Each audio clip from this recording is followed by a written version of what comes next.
Well, of course we aren't quite done yet, right? I mean, we did defeat Niara, save the world, but actually, after killing all 666 dragons, a secret dungeon gets revealed underneath the Crimson Tower.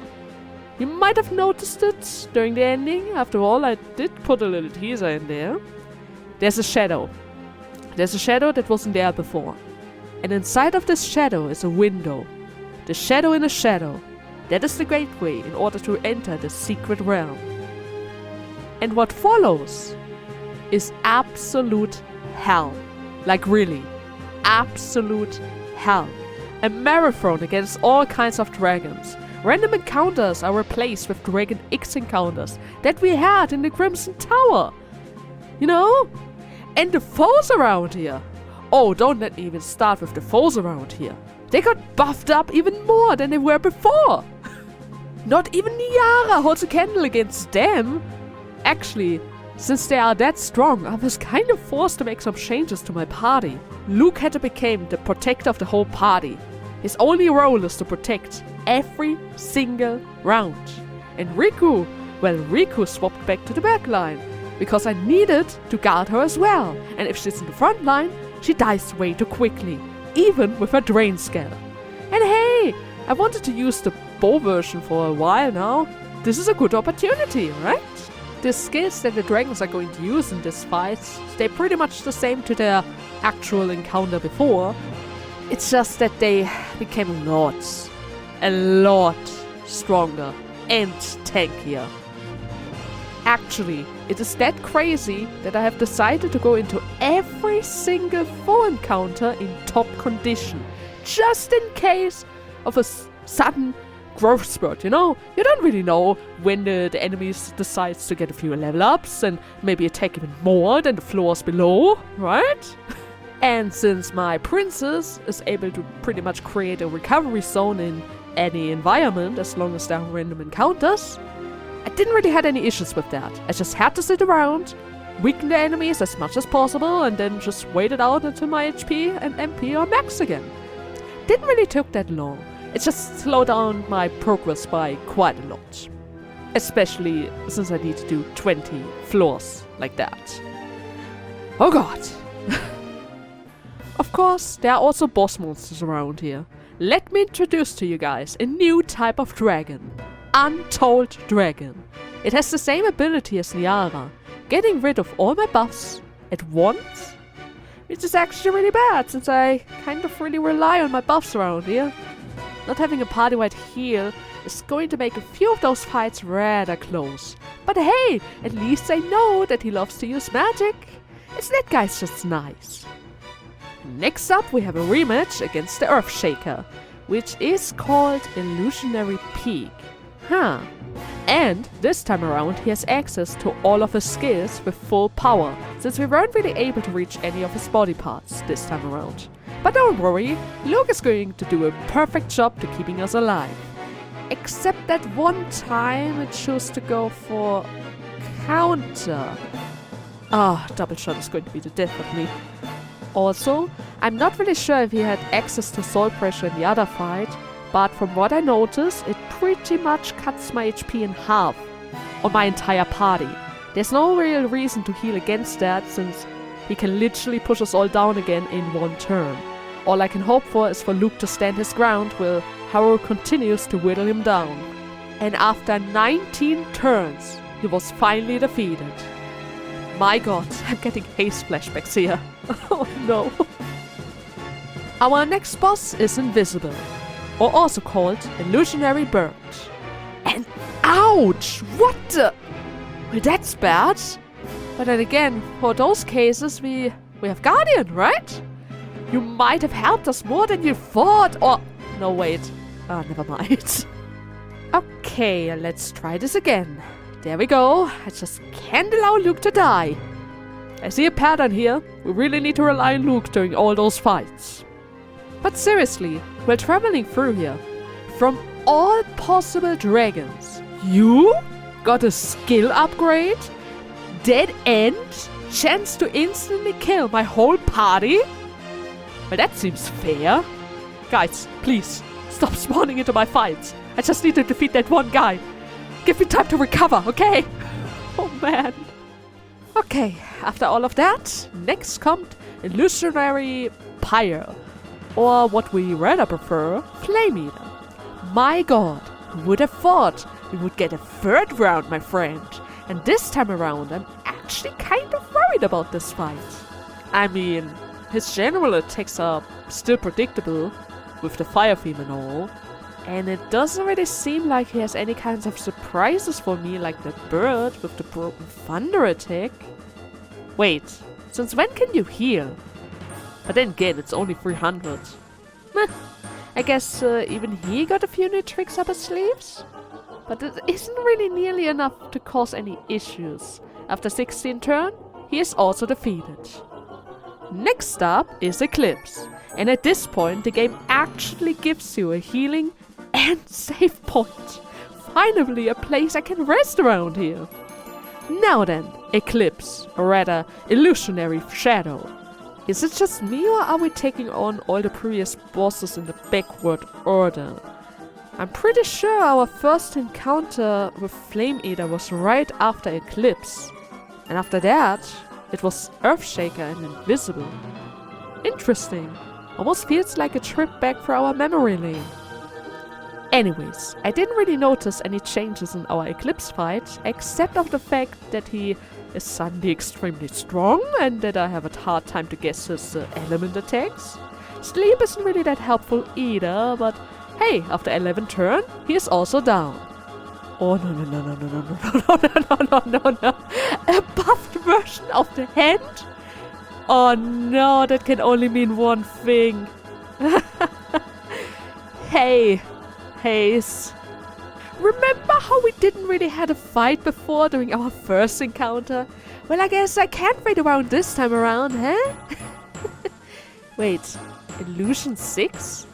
Now that is a weird name. Shouldn't have been Illusionary Blade or maybe Weapon? Since you are pretty much made out of swords? Oh well. Oh, you didn't like that statement, huh? I see, but it didn't have to kill Luke like that. Or me. Oh, this looks really bad. Okay, let's play this a bit more carefully. It doesn't help that he's so extremely tanky or causes bleed on 3 of my party members. Luke is barely able to hang on, but without him, my other party members don't stand a chance. But hey, in the end, we still prevailed. After Haze, our next opponent is Rainbow. Or should I say, Illusionary Light. I guess this time around we're going to skip her rainbow form. Now let's be careful. After all, she loves ailments. Why always on Luke? And now Seal? Oh come on, I need his block abilities. But you know what? How about Panic for yourself? Panic Shot is finally able to show its usefulness. It almost never works, but if it does, it becomes really helpful.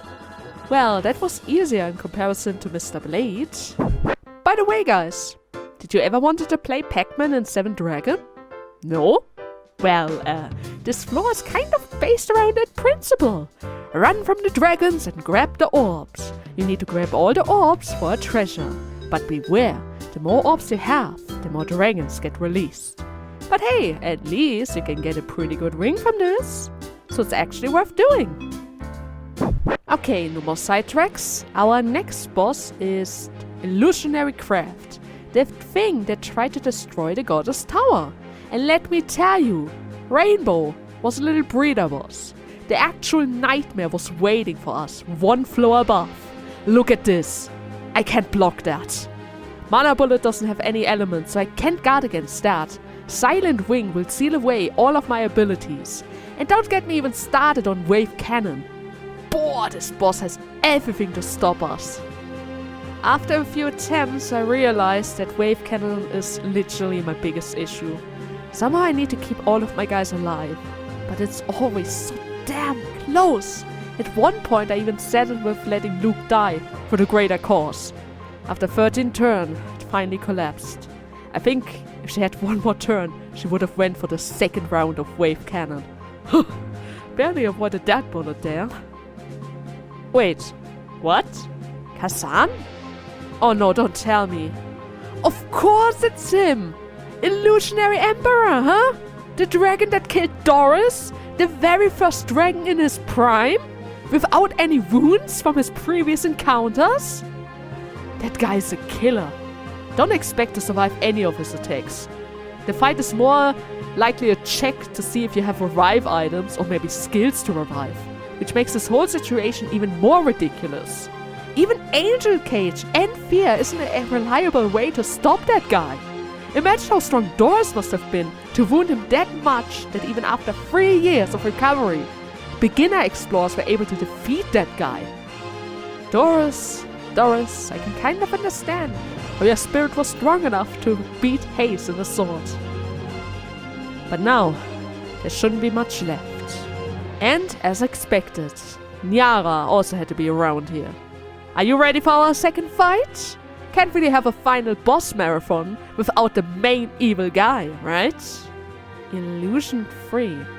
Same as Haze. What a weird name, but oh well. Let's see if you're going to use more than Pride this time around. Okay, Envy on turn 3 is a good start. Oh, Gluttony!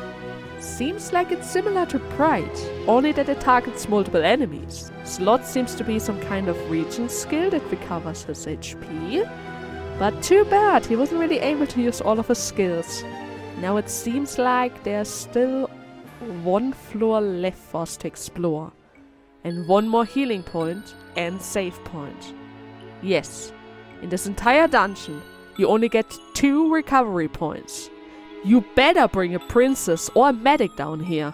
Something to recover all of your MP on the way. Like really, you need it.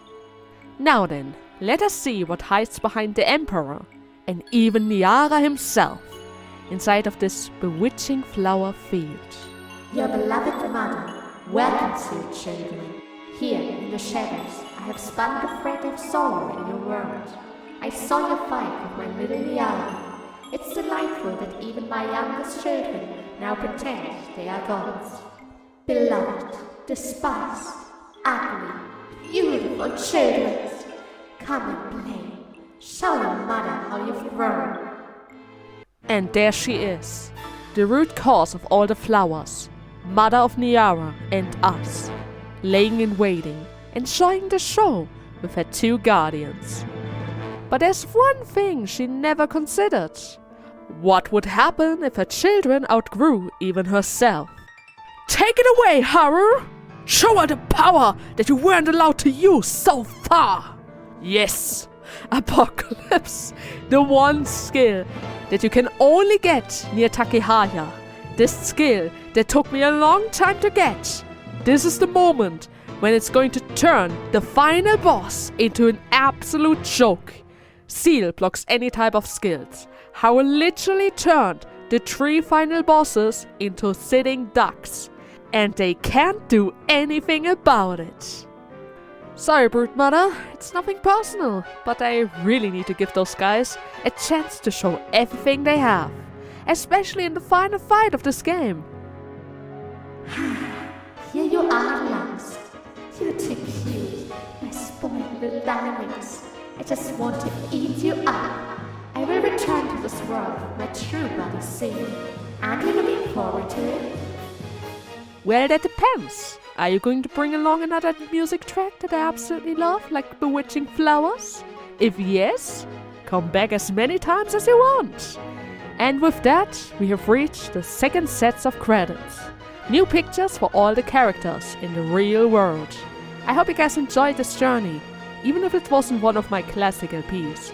I had a lot of fun, and I was able to try out a few different kinds of edits on the way. Well then, now that we are done, I guess it's time to start working on the next game. After all, Mother's waiting.